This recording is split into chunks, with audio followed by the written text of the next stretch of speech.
Guys, welcome back to another banger. Today I'm about to be showing y'all how I do my low burst fade. So let's get right into it. So first things first, guys, you guys already know you got to get that comb out. We have to comb the hairs out, make sure there ain't no knots, make sure there ain't no dents. You just never know what the client got, so you got to just keep it clean, keep it cool. But we're going to go with our liners. We're going to give him, his baseline, his lineup on the neck area. And what I do with this is just kind of just round it out. He did have a taper before, and that's why I'm going round rather than going like in a V shape. So just preference of what you think looks best on your client. So ask them how they want it. But as in for me, he told me do what I think is best. So that's what we're doing here.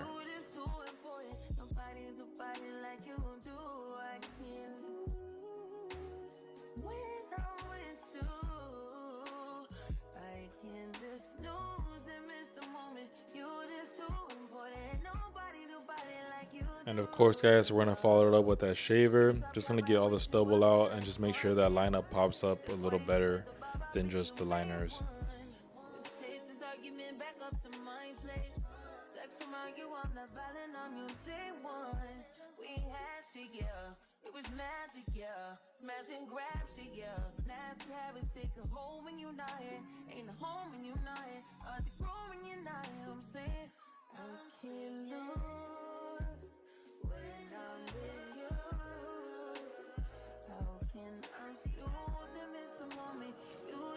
And now, guys, for our first guideline, I'm making it right on top of his ear, going down towards his sideburns. This is a low burst fade, so we're just trying to keep that sideburn area as low as we can when we're making this guideline. But for the back of his ear, I'm following his natural hair growth on this lineup and behind his ear, and just going around and, like I said, tapering it back down to his sideburn. But after we do that, we're gonna get that shaver again, get all that stubble out, and we're moving on with our first guideline. After this is that number 2 open. So what I'm gonna do here, guys, is gonna give him a harsh guideline, but towards the top, I'm gonna scoop it all out. So you guys are gonna see me kind of just go slow and fast, but towards the top of his head, I'm just trying to scoop everything out, just kind of to mold it into the top of his hair. So we're not trying to go any higher than that 2 open. We're gonna work between that 2 open and down, guys. So today we will be fading downwards, not going upwards. We're gonna be fading downwards. And another reason why we're fading downwards today, guys, because it does allow us to keep that fade dark. So I think I mentioned that before, but just a reminder, there's different ways of fading, and in my opinion, fading downwards keeps a fade, the gradation, dark. So that's what we're aiming for today.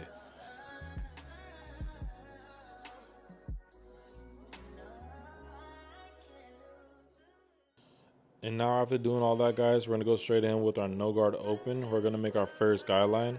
We're gonna make this guideline fairly small just because we only have so much, space to work with. So let's get right into it. But making sure you go over that guideline multiple times, you wanna make sure that all the hair is all even. So now, guys, as you guys see, is open and close. I'm first gonna start off open and hit that middle guideline and close it little by little, but working my way down. This just allows me to get everything as dark and as even as possible. That's why you want to start off with it open first to kind of lighten up that guideline, and then as you close it, you're slowly fading away at that line. It might not take it off completely, so that's why you might have to come in with your zero guard if needed, but sometimes you can take it off with just that one closed. And before I start doing the fade, guys, I'm gonna give him his C cups real quick. So just get your liners out. Make sure you hit his lineup real quick. Trying to keep it as natural as possible, but obviously crisp. But this just allows me to see what I gotta work with in between his fade and all the guidelines that's in between the lineup.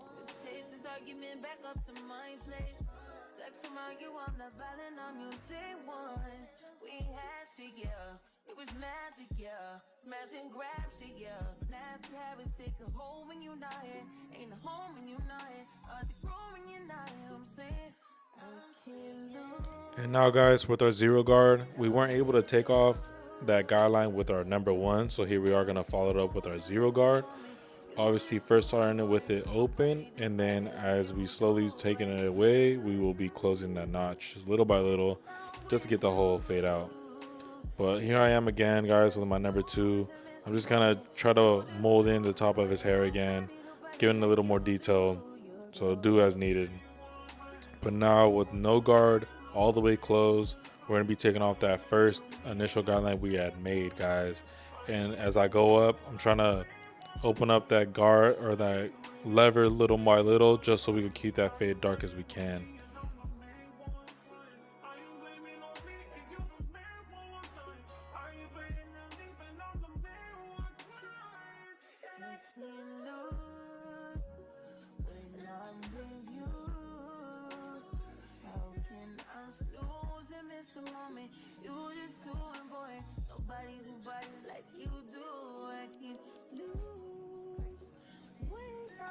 And after now that we do all that detailing, guys, we're gonna get our thinning shears.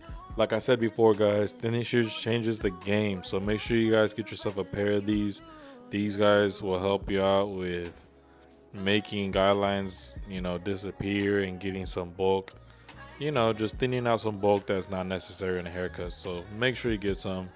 But for me, I'm using the thinning shears. As you guys can see, I'm like closing those scissors as I go up, and that just allows me not to cut off too much, but kind of mold it into the hair. So that's what we want to do.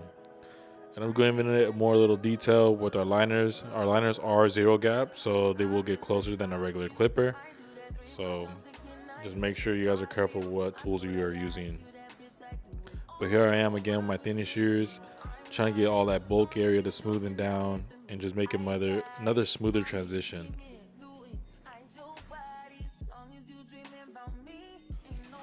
So as you guys can see, that taper, that fade kind of goes into the top of his hair. It's looking pretty nice. But right here, guys, I'm about to be showing you a little bit of the top of the haircuts with them shears.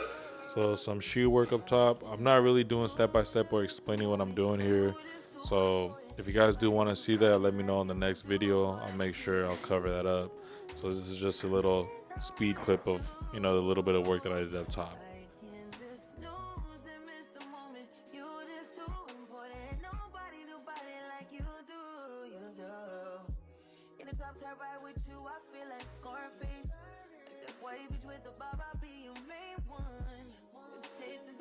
Back up to my place.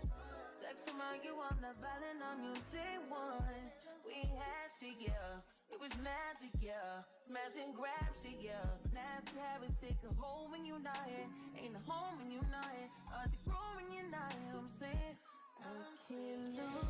and just to kind of give an idea of what I'm doing here, guys, I know I'm not explaining everything, but some of you guys might be wondering why I'm point cutting.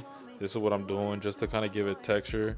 So for the future, for you guys who do use thinning, or not thinning shears, but use shears up top, point cutting rather than like flat cutting makes a huge difference when it comes to texture.